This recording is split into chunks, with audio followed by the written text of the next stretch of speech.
Shalom saudara terkasih dalam Tuhan Yesus Kristus. Salam jumpa bagi saudara seiman sekalian dimanapun saat ini berada di seluruh Indonesia. Saat ini saya berada di satu hotel ya, yang sangat indah.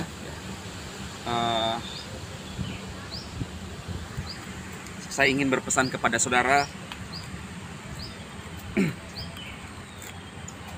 Saya ingin menyampaikan sebuah kesaksian bagi saudara sekalian, di mana beberapa saat yang lalu saya melihat video daripada Hillsong ya. Saudara tahu Hillsong, seorang pemuji dan penyembah Tuhan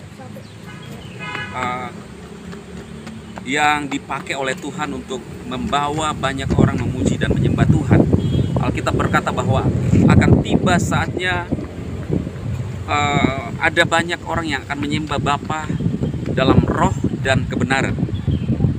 Nah, di video itu saudara ada yang saya tertarik dengan komentar itu. Ternyata dia adalah seorang yang tidak percaya Kristus.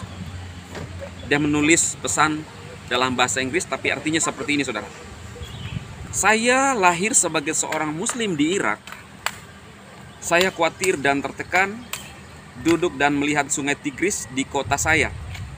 Kemudian wajah Yesus menampakkan diri kepada saya di dalam air dan memberitahu saya, "Nak, kamu tidak sendirian, dan sekarang saya seorang Kristen dan saya berdoa setiap hari di tepi sungai.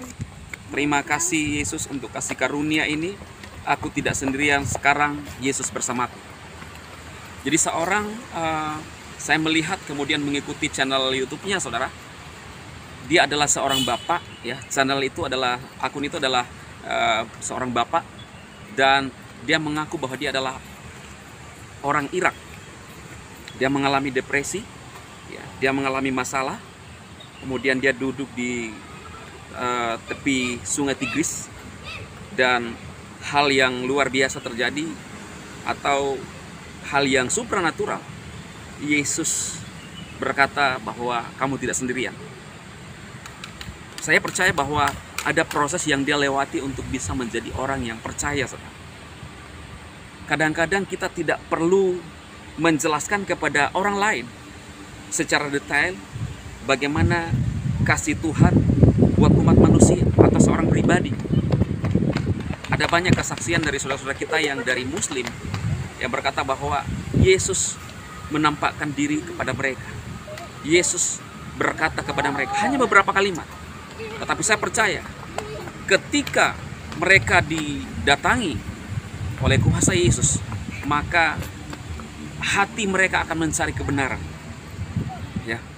Beberapa hari yang lalu seorang ateis bertanya kepada saya ingin bertanya, apakah Yesus menciptakan manusia?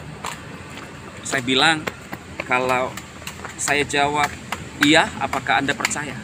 Kalau saya bilang tidak, apakah Anda tidak percaya? Dia menjawab bahwa kalau tidak, maka dia tidak percaya. Saya memberikan satu kebenaran firman Tuhan bahwa Yesus membangkitkan orang mati. Tentu saja saudaraku, zaman Yesus secara tidak langsung menciptakan lagi manusia, karena Yesus adalah penggenapan daripada kitab Taurat. Tetapi kalau saudara paham bagaimana Yesus itu, dia adalah Elohim.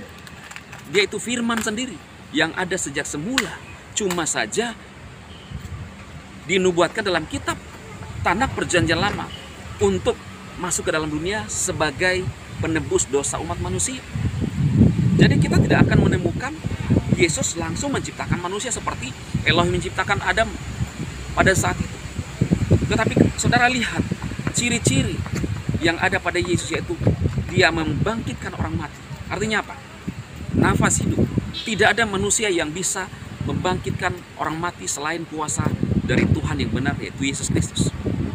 Dia mampu melakukan itu, membuktikan bahwa dia adalah Tuhan saudara.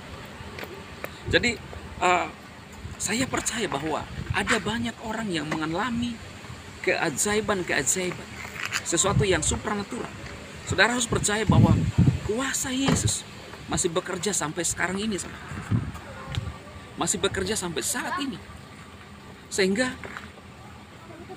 keimanan kita sebagai orang percaya bukan hanya sekedar kita belajar satu cerita, tetapi kehidupan yang harus kita alami bersama Kristus. Dan saya berharap apa yang saya sampaikan ini menolong saudara sekalian untuk percaya bahwa di dalam Yesus ada keselamatan.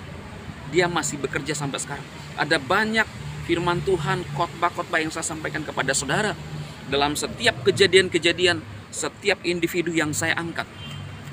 Ada banyak firman Tuhan yang bisa memberkati saudara dan juga di sana membuktikan bahwa Yesus masih berkuasa sampai saat ini dan dia mampu mengubahkan setiap pribadi-pribadi dan percaya kepada Yesus. Saudara, saya berharap firman ini menjadi rema bagi saudara. Silahkan saudara share untuk menguatkan saudara seiman yang lain. Mari kita berdoa. Bapa, di dalam nama Yesus, hamba-Mu berdoa supaya setiap umat-Mu yang menyaksikan tayangan ini diberkati oleh Tuhan. Mereka hidup dalam kasih karunia Kristus. Mereka mengenal kebenaran. Demi Kristus Yesus, hamba-Mu berdoa. Haleluya. Amin.